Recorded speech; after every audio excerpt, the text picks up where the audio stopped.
Good morning, students. This is the second part of the civics lesson number 3, the role of the parliament. कि parliament का जो role है वो क्या है। पार्लियामेंट को हिंदी में बोलते हैं संसद, तो इसका रोल क्या है।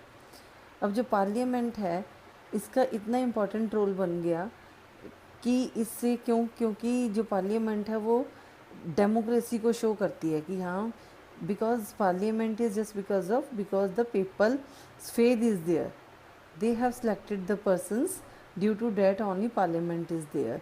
तो ये लोगों के जो है विश्वास के ऊपर खड़ी हुई है।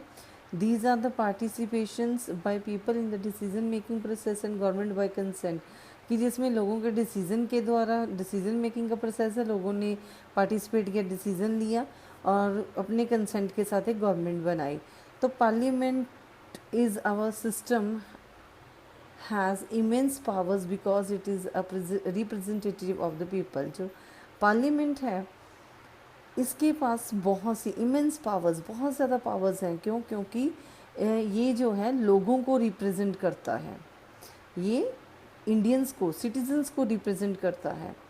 Elections to the parliament are held in a similar manner as they are for the state legislature. जैसे स्टेट लेजिस्लेचर के होते हैं उसी तरह से पार्लियामेंट के इलेक्शंस भी होते हैं। Now there are two that one is Lok Sabha, two sabhas are there, one is Lok Sabha and the second one is Rajya Sabha। First of all we will read about the Lok Sabha। जो लोक सभा है is usually elected once every 5 years। तो हर बार ये 5 साल के बाद होती है। यूजली इसलिए बोला गया यहाँ पे कि अगर इन बिटवीन इन केस कभी कुछ मिसहैपनिंग हो जाती है, किसी वजह से वो सरकार भंग हो जाती है, तो इन बिटवीन 5 इयर्स वो फिर से इलेक्शंस हो सकते हैं उसके। लेकिन अदरवाइज जो है वो फाइनल टाइम इसका आफ्टर 5 इयर्स ही है। The country is divided into numerous constituencies is as shown in the map of page number 41। each of these हाँ जी, जो कंट्री है हमारी वो किस में बहुत सा न्यूमरस होता है, बहुत ज़्यादा नंबर्स में जो है इलाकों में कॉन्सिक्वेंसेस होते हैं, इलाकों में बांटी हुई है। तो क्या होता है वहाँ से हर इलाके से एक एक जो व्यक्ति है वो इलेक्ट किया जाता है, चुनाव के लिए अपना नाम देता है। The candidate who contest elections usually belong to different political parties. वो जो कैंडिडेट्स अपना अपना किसी इलाके से नाम देते हैं, एक एक कॉन्सिक्वेंसी से अपना नाम देते हैं, वो डिफरेंट पार्टीज़ को बिलोंग करते हैं। ओके वो डिफरेंट यहाँ पर पार्टीज़ को बिलोंग करते हैं। अब यहाँ पे अगर लोकसभा के बारे में एक और है कि लोकसभा में जो है एट प्रेजेंट 552 मेंबर्स हैं। पहले 545 थे लेकिन अब एट प्रेजेंट 552 मेंबर्स हैं, जिनमें से 530 मेंबर्स जो हैं वो रिप्रेजेंट करते हैं स्टेट को, 20 members are representing united territories, union territories को, and 2 members are Anglo Indian community को। तो जो ये 2 मेंबर्स हैं वो किसके द्वारा इलेक्ट किए जाते हैं, वो जो 2 मेंबर हैं वो प्रेसिडेंट जो है हमारे प्रेसिडेंट के हाथ में पावर होती है इन 2 मेंबर्स के लिए। ओके तो जो वर्किंग में हैं हमारे 545 जो मेंबर्स होते हैं वो पार्लियामेंट में वर्किंग में होते हैं। Clear? Once elected these candidates become members of parliament or MPs। these MPs together make up a parliament। जब ये इलेक्शंस होते हैं कैंडिडेट्स जो हैं वो पार्लियामेंट के मेंबर्स बन जाते हैं MPs के रूप में, तो इनको मिलाकर जो हमारी पार्लियामेंट वो तैयार होती है। Once elections to the parliament have taken place the parliament needs to perform following functions. तो फिर जब एक बार इलेक्शंस हो जाते हैं, इलेक्शंस के बाद जब पार्लियामेंट बनती है तो वो क्या क्या काम करती है, to select the national government. सबसे पहले नेशनल राष्ट्रीय सरकार का निर्माण किया जाता है। तो राष्ट्रीय सरकार का निर्माण करने के लिए जो पार्लियामेंट, अगर आपसे पूछा जाए कि how many main members of the parliament, या कि कौन कौन से उसके सदस्य हैं, या कैसे parliament, how parliament is made, तो उसमें क्या आएगा, तो उसमें आएगा कि हाँ एक प्रेसिडेंट, राज्यसभा और लोकसभा। प्रेसिडेंट, राज्यसभा, लोकसभा, इन तीनों को जो मिला के है हमारी क्या बनती है, नेशनल गवर्नमेंट बन जाती है। ठीक है। अब इनमें क्या है that after the Lok Sabha elections a list is prepared showing how many MP belong to each political party। तो एक लिस्ट बनाई जाती है कि हर पार्टी जो पॉलिटिकल पार्टी से कितने कितने जो लोग हैं कैंडिडेट्स जो हैं वो लोकसभा में इलेक्शंस में जो खड़े थे वो कौन कौन से हैं, belong to each political party, किस किस पार्टी से जुड़े हुए हैं कौन कौन से। तो जब इनकी एक बनाई जाती है, फिर जो मेजोरिटी होती है, मेजोरिटी जहाँ पर पॉलिटिकल पार्टी में जिसमें मेजोरिटी होती है तो उसकी एक सरकार बनती है। Since there are 543 elected members in Lok Sabha, to have a majority party should have at least half of the members। जो मेजोरिटी पार्टी होती है उसको कम से कम इसके हाफ तक का जो लेने होते हैं कि हाँ हाफ तक की वोटिंग उसके पास होनी चाहिए होती है, लाइक नियर अबाउट 270 मेंबर्स इसके पास होने चाहिए। तो क्या होता है फिर एक ओपोजिशन पार्टी का निर्माण होता है। जो ओपोजिशन पार्टी होती है वो कैसे फॉर्म होती है, by all the political parties that oppose the majority party और coalition formed. The largest among these parties is called the opposition party. अब जब ये बाकी सारी जो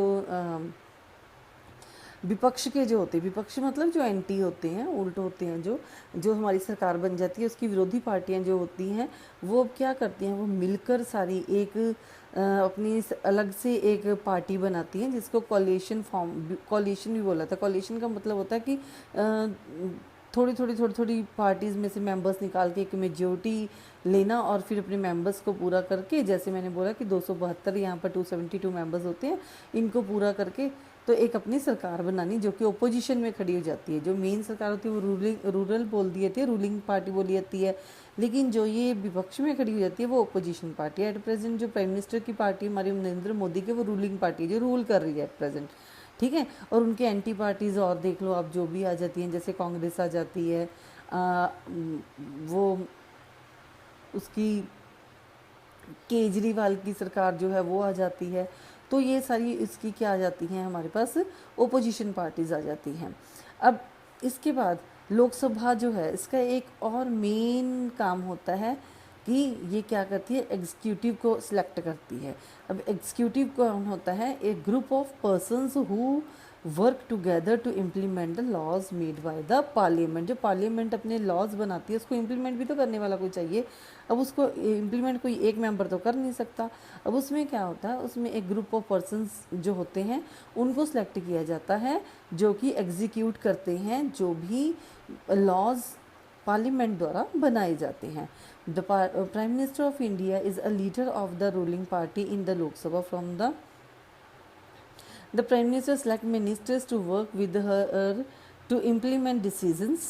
These ministers then take charge to the different areas। अब क्या होता है यहाँ पर कि पार्लियामेंट में, लोकसभा में जो जीती हुई पार्टी होती है रूलिंग पार्टी, उसमें एक प्राइम मिनिस्टर चुन लिया जाता है जो लीड करता है उस टीम को। ओके अब जब लीड करेगा तो उसके अंडर बहुत से मिनिस्टर्स आ जाते हैं। अब उन मिनिस्टर्स में से प्राइम मिनिस्टर क्या करते हैं, वो कुछ मिनिस्टर्स को सिलेक्ट कर लेते हैं ताकि सिलेक्ट करने के बाद उनको अलग अलग डिपार्टमेंट्स को सौंपा जाए ताकि कल को जो पॉलिसीज़ अप्लाई की जाएं, जो रूल रेगुलेशंस बनाए जाएं, जो ऑर्डर्स बनाए जाएं सरकार के द्वारा, प्राइम मिनिस्टर के द्वारा, उनको वो पूरी तरह से इम्प्लीमेंट कर पाएँ। तो जो मिनिस्टर्स जैसे आप देखो, हेल्थ मिनिस्टर होता है, एजुकेशन मिनिस्टर होता है, फाइनेंस मिनिस्टर होता है, डिफेंस मिनिस्टर्स होते हैं। तो इस तरह से डिफरेंट जो मिनिस्टर्स हैं उनको उन डिपार्टमेंट का हेड बना दिया जाता है और वो उन सारे डिपार्टमेंट्स का जो है according to the government, according to the decision of the prime minister and his party, तो वो उनको इम्प्लीमेंट करते रहते हैं। Once, often times in the recent part of it has been difficult for a single political party। एक single political party हमेशा के लिए बनाए रखनी मुश्किल है। क्यों? क्योंकि ये ज़रूरी नहीं है कि हाँ उसको हर बार मेजॉरिटी मिलेगी, हर बार लोगों का विश्वास जो है उसको मिलेगा।